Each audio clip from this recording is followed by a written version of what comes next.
Hello বন্ধুরা, আসসালামু আলাইকুম। ড্রিম কিচেনে আপনাদের স্বাগতম। আজকে আমি রান্না করে দেখাবো নুডলসের পাকোড়া। তার জন্য যে যে উপকরণ লাগে, এই যে আলু, গোল আলু লাগবে। গোল আলু কাটিয়ে সেদ্ধ দিছি। বন্ধুরা, আলুটা সেদ্ধ হয়ে গেছে, এবার আমি নামিয়ে নেব।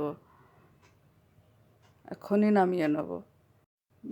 এখন আলুটা সেদ্ধ হয়ে গেছে, এখন নামিয়ে নিয়েছি। আলুটা ঠান্ডা হয়ে গেছে, এখন এক এক করে সব মশলার ভিতরে দিয়ে মাখিয়ে নেব। কুচো করে পেঁয়াজ দিয়ে দিলাম, পেঁয়াজ কুচি দিয়ে সুন্দর করে চটকে মাখিয়ে নেব। এক এক করে সব দেব আমরা এইভাবে। এই শুকনো মরিচের গুঁড়ো, ধনিয়া পাতা,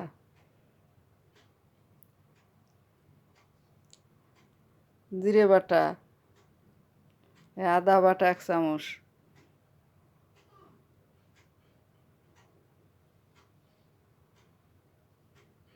কাঁচামরিচ কুচোনো,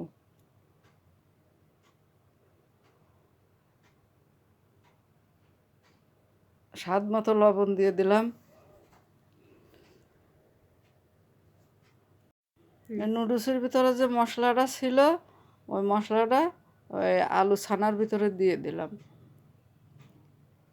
এবার একটু ময়দা দিয়ে দিলাম, 2 মুঠ ময়দা দিয়ে দিলাম। দিয়ে এখন ভালো করে ছেনে নেব। বন্ধুরা যেভাবে বানাচ্ছি আপনারা একটু খেয়াল করে দেখবেন। বানানোটা ভালো হলে আপনারাও একটু বাসায় ট্রাই করে দেখবেন, বানাই খেয়ে দেখবেন যে কত সুন্দর স্বাদ আর কত সুন্দর মুচমুচে হয়। হ্যালো বন্ধুরা, আমার মাখানোটা সুন্দর হয়েছে। এইবার গুলাটা সুন্দর করে গোল করে মাখাই নিলাম। নিয়ে এবারে আমি হাতটা ধুয়ে আসি সুন্দর করে আবার কাটবো। কাটিয়ে তো ভাজবো।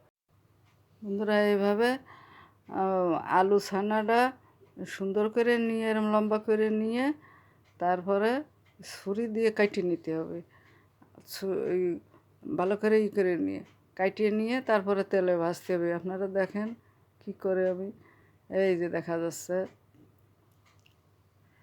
এইবার আমি ছুরি দিয়ে কেটে নেব, লম্বা লম্বা করে সুন্দর করে কেটে নেব।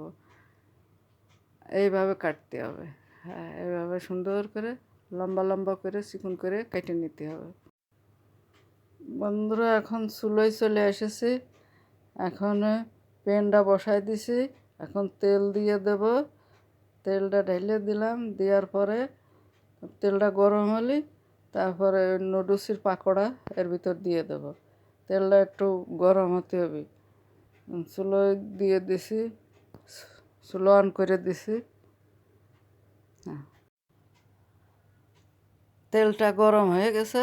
এখন আমরা পাকোড়াগুলো নুডলস মিশিয়ে তারপরে দিয়ে ভেজে নেব। নুডলসগুলো মিশিয়েছে ওতে। এইবার একে একে সব দিয়ে দেব, এক এক করে সব দিয়ে দেব।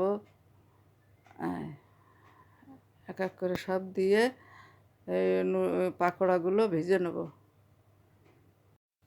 বন্ধুরা, এই চুলায় দিয়ে দিছি। সবগুলোই মুচমুচে করে ভাজতে হবে, আস্তে আস্তে করে ভাজতে হবে। চুলোর জালটা কমাই দিছি। কমাই দিয়ে এখন উল্টিয়ে পাল্টিয়ে সুন্দর করে ভেজে নেব। এপাশ উল্টে দিয়ে সুন্দর করে ভেজে নেব। এই প্রায় হয়ে এসেছে, তারপরে উল্টে ফেলবো। বন্ধুরা, আপনাদেরও পছন্দ যদি হয় এই খাবারটা, আপনারা একটু বাসায় খেয়ে দেখবেন। আসলেই সুন্দর স্বাদ হয় ভাজার পরে, মুচমুচে। বন্ধুরা, নুডলসের পাকোড়াটা ভাজা হয়ে গেছে। এখন আমরা তুলে নিচ্ছি, একে একে সব তুলে নেব। বন্ধুরা দেখেন, আমার নুডলসের পাকোড়া বানানো শেষ। আমরা হলো ওই পাকোড়াটা দিয়ে খাবো, টমেটোর সস দিয়ে।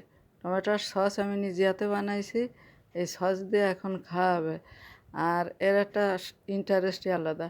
আপনারা বাসায় ট্রাই করে দেখবেন যে কত সুন্দর লাগে। বন্ধুরা, আজকের মতো বিদায় নিচ্ছি। পরবর্তীতে নতুন রেসিপি নিয়ে হাজির হব। আপনারা সবাই ভালো থাকেন, সুস্থ থাকেন। আমার চ্যানেলটা সাবস্ক্রাইব, লাইক, শেয়ার, কমেন্ট করে দেবেন। আসসালামু আলাইকুম।